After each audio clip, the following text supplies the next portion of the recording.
से बाहर निकल के कल आ जाइए यहाँ 3 बजे, 3 से 6 कथा का समय, क्योंकि धूप भी बहुत होती है।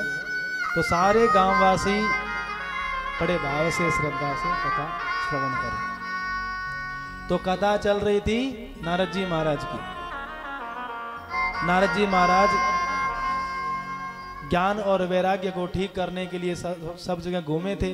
अंतिम में पहुंचे बद्रीनाथ धाम, जहां पर सनक सनंदन सनातन सनत कुमार 4 ऋषि हैं। उन ऋषियों से कहा, बाबा यही मेरे दुख का कारण था कि मैं बहुत दुखी था। अब आप ही बताइए कि वो सत्कर्म क्या है, जिस सत्कर्म को करने से ज्ञान और वैराग्य ठीक हो जाएंगे। सनकादियों ने कहा, नारद जी इतनी छोटी सी बात, इतनी सी बात के लिए आप इतना परेशान हो रहे हैं? महाराज आपको इतनी सी बात लगती है? मैंने ज्ञान और वैराग्य को गीता जी के पाठ सुनाए हैं, फिर भी वो ठीक नहीं हुए। अरे वेदों का ये सार है श्रीमद् भगवत गीता, उसको सुनाने से कुछ नहीं हुआ तो फिर दूसरा सत्कर्म क्या है? सनकादियों ने कहा, बाबा सत्कर्म एक है। श्रीमद् भागवतालाप सतु गीत सुखादिवी। श्रीमद् भागवतालाप, बाबा आप श्रीमद् भागवत जी का आयोजन करवाइए, उसी भागवत को सुनने से ज्ञान और वैराग्य ठीक हो जाएंगे। नारद जी ने कहा, महाराज एक बात समझ में नहीं आई, आप कह रहे हैं कि भागवत को सुनाइए ज्ञान वैराग्य ठीक हो जाएंगे। वेदों का ही फल भागवत है, वेदों का ही फल गीता जी है। जब गीता जी को सुनाने से कुछ नहीं हुआ तो फिर इस भागवत को सुनाने से क्या हो जाएगा? सनकादियों ने कहा, बाबा आम का वृक्ष, आम कितना मीठा होता है, मीठा होता है ना। कोई आम खाने वाला व्यक्ति कहे कि भैया आम इतना मीठा है तो ये वृक्ष कितना मीठा होगा जिस पर ये लगा हुआ है। अब भला जो आम में मिठास है वो उस वृक्ष के अंदर नहीं हो सकती है। वैसे ही भागवत जी हैं, वेद है वृक्ष और उनका फल है श्रीमद् भागवत जी। इक्षुणाम पे मध्यांतम सरकरा व्याप्य तिष्ठति। बहुत सारे दृष्टांत दिए सनकादियों ने। जैसे गन्ने का रस होता है, उसके अंदर मिठास होती है। जैसे शक्कर से जो कार्य कर सकते हैं वो उस गन्ने के रस से नहीं कर सकते हैं। दूध के कण कण में घी रहता है, दिखाई देता है नहीं देता है? क्यों भाई, दूध के अंदर तो घी रहता है ना। अब घी से जो कार्य होता है, कोई कहे दूध से कर लो, अब घी में आप पूड़ी बना सकते हैं, दूध में थोड़ी ना आप पूड़ी बनाएंगे। वैसे ही भागवत जी है, समस्त जितने भी ये वेद उपनिषद हैं, वृक्ष हैं, उनका पका हुआ ये फल है श्रीमद् भागवत जी। नारद जी ने सनकादियों की बड़ी प्रशंसा की, महाराज भाग्योदयेन बहुजन्म समर्जितेन सत्संगमं च लभते पुरुषो यदा वै अज्ञान हेतु कृतमोह मदांधकार नाशम विदाहि तदोदयते विवेक। संत महात्माओं के दर्शन भाग्योदयेन बहुजन्म समर्जितेन, अनेक जन्म जन्मांतरों के जब भाग्य उदय होते हैं तब महाराज आप जैसे संतों का दर्शन हमें प्राप्त मिलता है। अब आप जल्दी से सत्कर्म करवाइए ताकि ज्ञान और वैराग्य ठीक हो सके। तो महाराज ये आयोजन कहाँ किया जाए भागवत जी का? बात कहाँ हो रही है? संवाद कहाँ चल रहा है? कहाँ चल रहा है संवाद? बद्रीनाथ धाम में। और सनकादिक ऋषियों ने कहा कि ये कथा गंगा जी के तट पर आनंद नामक वन है, हरिद्वार में ये कथा होनी चाहिए। क्यों? कथा वहीं भी तो हो सकती थी। अब ये बात जो चल रही है ना, ये पता नहीं कितने वर्षों पहले ये संवाद हुआ होगा, और उस समय कोई रास्ता भी नहीं थी, कोई फ्लाइट भी नहीं थी कि हम चले जाएं, तो विरले ही वहां पहुंच पाते थे। कथा वहीं होती है जहां पर श्रोता हो। तो सनकादियों ने कहा हम कथा तो करेंगे, श्रोता कहां से मिलेंगे? तो हरिद्वार में चलते हैं। भाई हरिद्वार में ही करनी थी तो वृंदावन में ही कर लेते, जहां पर ज्ञान और वैराग्य बूढ़े हुए हैं वहीं जाकर के कर ले। ये हरिद्वार में क्यों की? क्योंकि हरिद्वार जो है ना वो हरि का द्वार है। तुलसी बाबा कहते हैं कि द्वार के देहली में दीपक जला दिया जाता है ना, तो वो बाहर और भीतर दोनों तरफ उजाला होता है। राम नाम मणि दीप धरु जिह दे हरिद्वार, तुलसी भीतर बार हो जो चहसी उजियार। राम नाम मणि दीप धरु जिह दे हरिद्वार। द्वार पर ये भागवत रूपी दीपक प्रज्वलित हो गया। गंगा द्वार समीपे तू तटमानंद नामकम, आनंद नामक तट में सनकादिक ऋषि आए और जैसे ही संसार के लोगों को पता चला तो दौड़े दौड़े चले गए वहां पर। सारे ऋषि वहां दौड़े दौड़े चले गए, गृहस्थ दौड़े चले गए और भागवत कथा प्रारंभ हो गई। बोल भागवत भगवान की जय हो। जय शब्दो नमा शब्द शंख शब्दस तथैव च। जय जयकार हो रही है, शंख बज रहा है और भागवत कथा प्रारंभ होती है। सनकादिक कहते हैं सदा सेव्या श्रीमद् भागवती कथा, यस्या श्रवण मात्रेण हरिश्चित्तं समाश्रये। सदा सेव्या श्रीमद् भागवती कथा। कुछ लोग सोचते हैं भाई पिछली बार कथा हुई थी ना, हमने पूरी कथा पानी पी के सुनी थी, अब कल्याण तो है ही जाएगा, मुक्ति तो मिल ही जाएगी, अब काय को सुने, काय को वहां धूप में पंडाल में जाकर के बैठे, मुक्ति तो हमारा कन्फर्म है। सनकादि कह रहे नहीं, सदा सेव्या श्रीमद् भागवती कथा। जब तक जीवन है तब तक कथा सदैव श्रवण करते रहना चाहिए। क्यों? कथा सुनने से क्या होता है? यस्या श्रवण मात्रेण हरिहि चित्तम समाश्रयेत। आपने देखा है हम पूजा करते हैं, कोई भी अनुष्ठान करते हैं, कोई भी अनुष्ठान पूजा पाठ करते हैं, उससे इतना जल्दी हमारा मन भगवान में नहीं लगता है जितना कि कथा सुनने से हमारा मन लगता है। जैसे ही कानों में कथा गई उसी समय हमारा मन भगवान में लग जाता है, क्योंकि यस्या श्रवण मात्रेण हरिहि चित्तम समाश्रयेत। भगवान हमारे चित्त में आकर के विराजमान हो जाते हैं। सनकादिक कहते हैं न गंगा न गया काशी, पुष्करम न प्रयागकम, सुख शास्त्र कथायाश्च फलेन समतां नये। न गंगा न गया काशी, पुष्करम न प्रयागकम, शुक शास्त्र कथायाश्च फलेन समतां नये।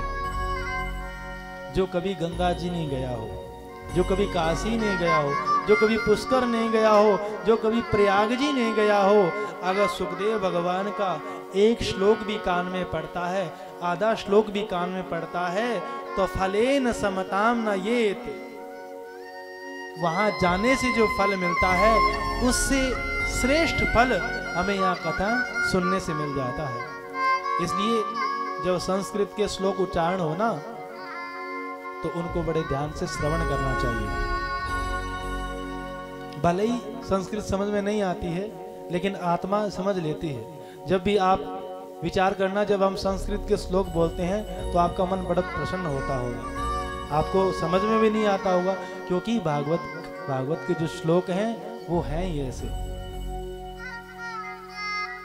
श्लोकार्धम श्लोकपादम व पठेद भागवतम चय, नित्यम पुण्यम अवापनोति राजसूया स्वमेधयो।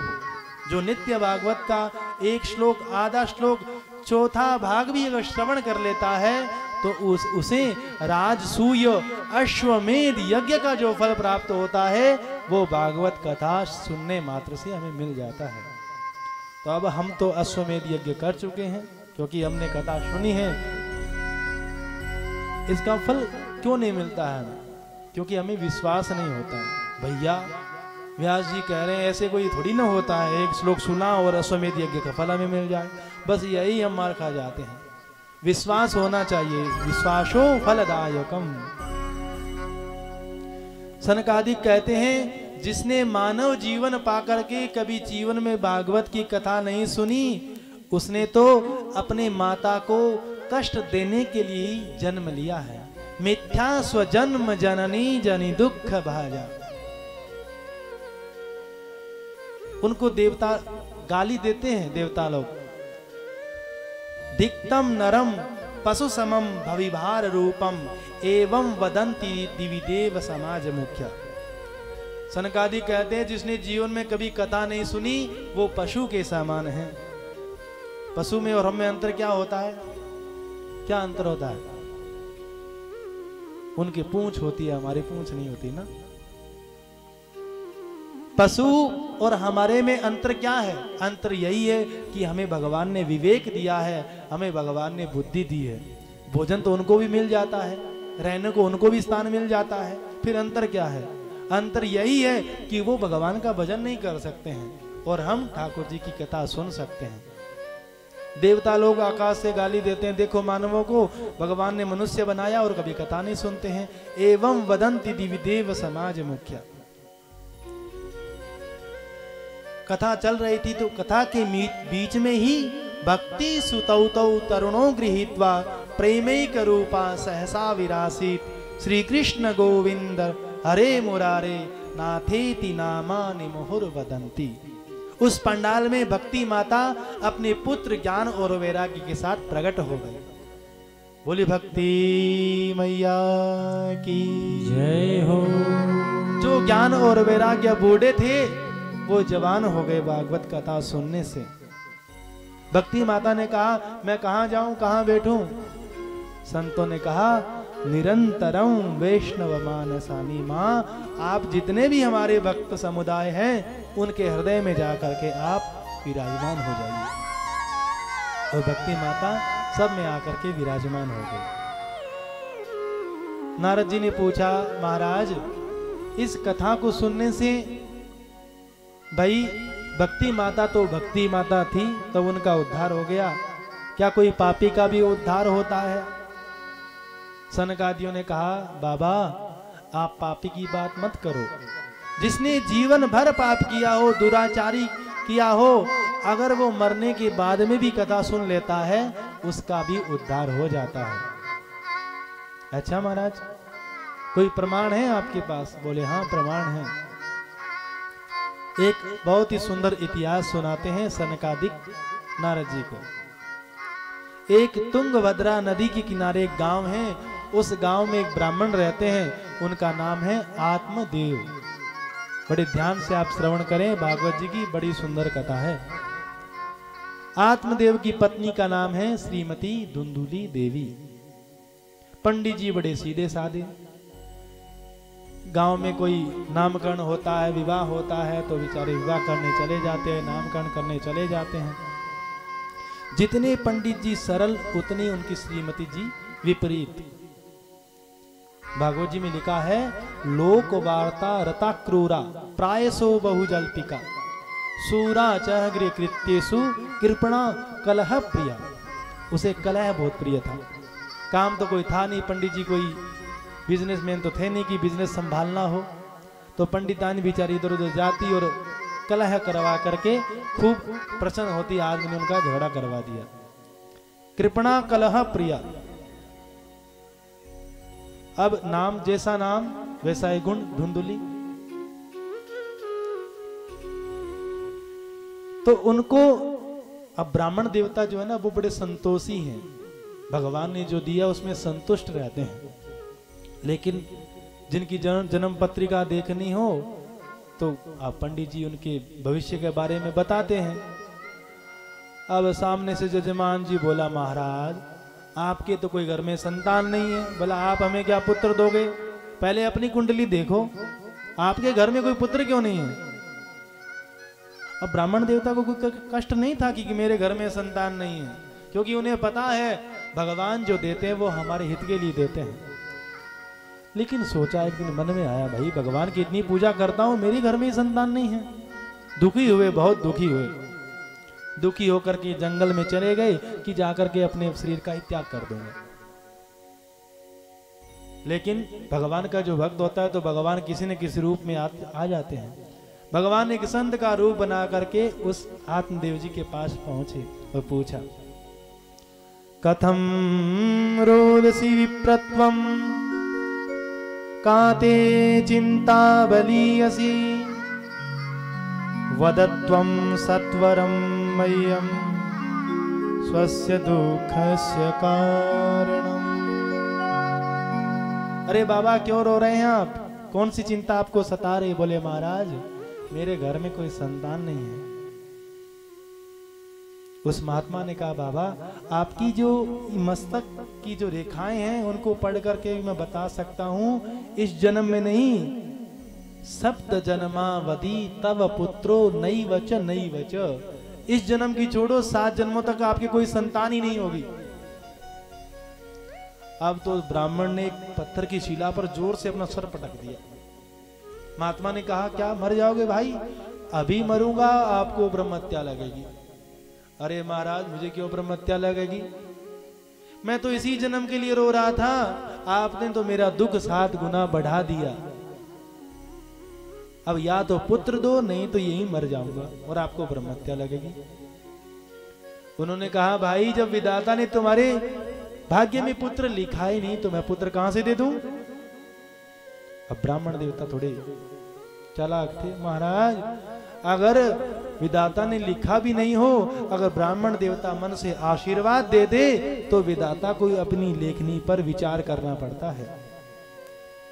समझ गए महात्मा की ये छोड़ने वाला ब्राह्मण नहीं है। एक फल दे दिया कि जाकर के अपनी पत्नी को खिला देना, तुम्हारे घर में पुत्र हो जाएगा। महात्मा बेचारे सीधे साधे ब्राह्मण देवता आए, आकर के कहा, सुनती हो, देखो महात्मा ने फल दिया है, इसको खाओगी तो हमारे घर में पुत्र होगा, तुम जल्दी से इसको खा लो।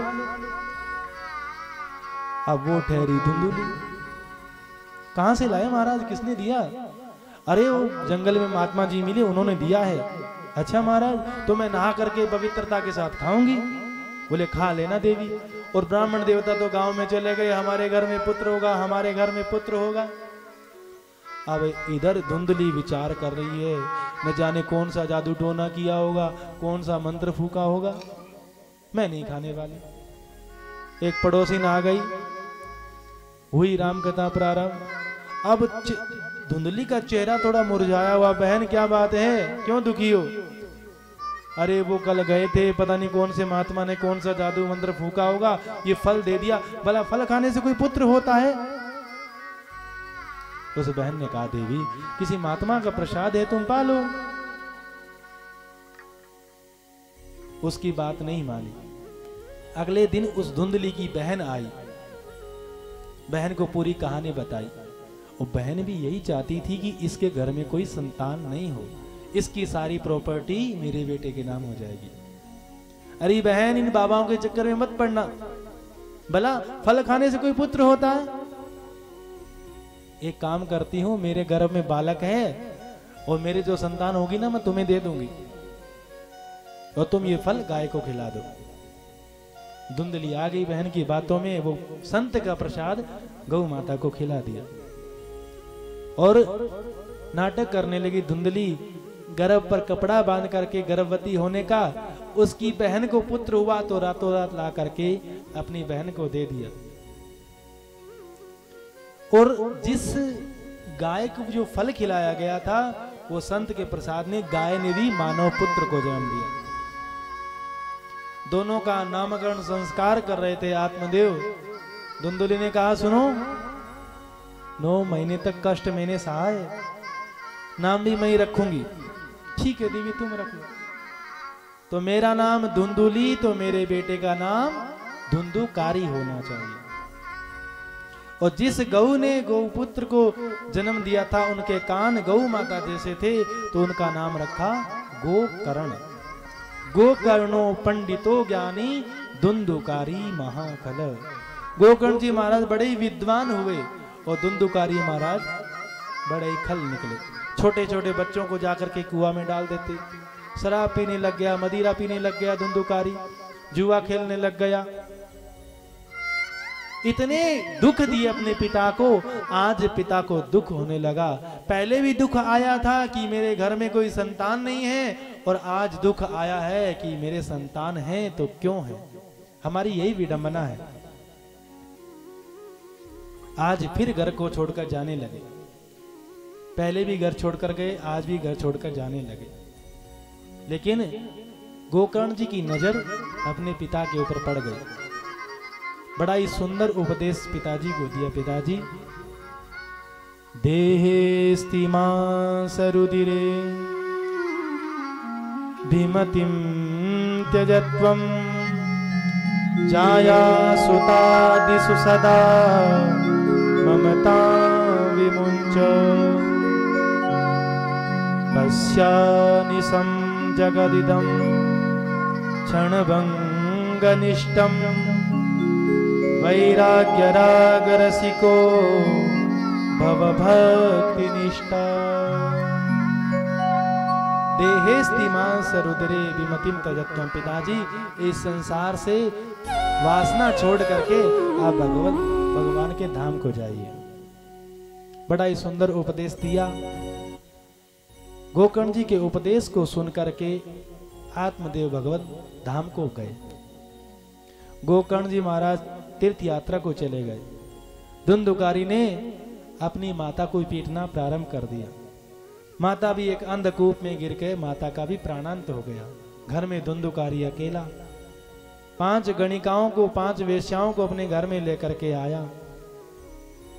चोरी करता, डकैती डालता। एक दिन राजा के यहाँ से बहुत सारा धन लेकर के आया। उन देवियों ने सोचा कि एक न एक दिन ये पकड़ा जाएगा, और जिस दिन पकड़ा गया उस दिन हमारी भी पिटाई होगी। तो धुंधुकारी को रात में ही जला दिया और धुंधुकारी भयंकर प्रेत बन गया। जब जैसे ही गोकर्ण जी को पता चला कि मेरा भाई प्रेत बन गया है, गया में जाकर के श्राद्ध किया, तर्पण किया। एक दिन गोकर्ण जी महाराज घर पे आए तो घर में रात्रि में विश्राम कर रहे थे। तो वो प्रेत बना धुंधुकारी आकर के कभी भेड़िया बन जाता है, कभी भैंसा बन जाता है। गोकर्ण जी मन ही मन सोचने लगे ये कौन है, और बोल नहीं पा रहा है कुछ भी। जैसे ही जल को लेकर के मंत्रित करके जैसे ही उसके ऊपर डाला तो बोल पड़ा, अहम बाता त्वदीयोस्मि धुंधुकारीति नामत स्वकीयेनेव दोषेण ब्रह्मत्वं नासि त्वं मया। अहम भ्राता त्वदीयोस्मि। अरे गोकर्ण जी महाराज, मैं आपका भाई धुंधुकारी हूं, बहुत भयंकर प्रेत बना हूं, मेरा कुछ उद्धार कीजिए। सूर्य भगवान से प्रार्थना की। सूर्य भगवान ने कहा कि आप भागवत का आयोजन करवाइए और आपके भाई का उद्धार होगा। गोकर्ण जी महाराज ने भागवत का आयोजन करवाया और उसका भाई धुंधुकारी एक बांस की ग्रंथि के अंदर, बांस के अंदर आकर के विराजमान हो गया। और जैसे ही भागवत की कथा प्रारंभ हुई, जैसे ही 7 दिन की कथा प्रारंभ हुई, तो उस बांस के अंदर से एक दिव्य पुरुष प्रकट हो गया। बोल भागवत भगवान की जय हो। भगवान के पार्षद आए और उस धुंधुकारी को लेकर के भगवान के धाम चले गए। कथा सबने सुनी थी, लेकिन विमान एक आया, क्योंकि धुंधुकारी के मन में मुक्ति की इच्छा थी। आजकल क्या होता है, कथा सुनते हैं, लेकिन कथा सुनने के साथ साथ हमारी इच्छाएं बहुत सारी होती है, तो जो इच्छा होती है वही पूरी होती है। धुंधुकारी के मन में भगवान के धाम को जाने की इच्छा थी। पुनः आयोजन हुआ तो जितने भी गांव के अंदर व्यक्ति थे, गांव के कुत्ते तक पर्यंत भगवान के धाम को गए। ऐसे भागवत की महिमा है। तो धुंधुकारी जैसे का उद्धार हो सकता है, तो हम जैसे आप जैसे व्यक्ति तो भगवान के भक्त हैं, हम श्रद्धा के साथ भागवत की कथा श्रवण करेंगे तो हमारा उद्धार क्यों नहीं होगा। इसलिए 7 दिन तक आप श्रद्धा के साथ, भक्ति के साथ आप कथा श्रवण करेंगे। भागवत सुनने का नियम क्या होता है? 7 दिन तक फलाहार रहें या पानी पी के रहें या दूध पी के रहें। देखिए भागवत जी में कोई विशेष आवश्यक नहीं बताया है, व्रत आवश्यक नहीं है। आप एक समय भोजन करके भी कथा सुन सकते हैं, आप दोनों टाइम भी भोजन कर सकते हैं, आप दिन में 10 बार भी भोजन कर सकते हैं, लेकिन मन हमारा कथा में होना चाहिए। अब पता चले कब व्यास जी आरती करें तो भंडारे में घुसे कुछ खाने को मिले, ऐसा व्रत भी मत लेना। हाँ, खूब खा के आना, चिंता नहीं कि कब कथा पूरी होगी। व्यास जी को अंदर भगवान के स्वरूप देखना चाहिए, उनका सम्मान करना चाहिए। जितने भी ब्राह्मण देवता हैं, जितने भी संत समाज हैं, उन सबका सम्मान करना चाहिए। और 7 दिन तक किसी की कोई चुगली नहीं करनी चाहिए, किसी की बुराई नहीं करनी चाहिए, और भगवान मुंह से भगवान नाम संकीर्तन करते रहना चाहिए। यही 2-4 बातें हैं जो भागवत कथा का वक्ता कैसा होना चाहिए।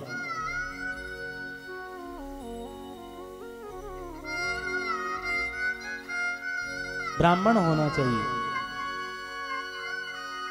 विरक्तो वैष्णवो विप्रो वेद शास्त्र विशुद्ध कृत दृष्टांत कुशलो धीरो वक्ता कार्योत निष्प्रिय।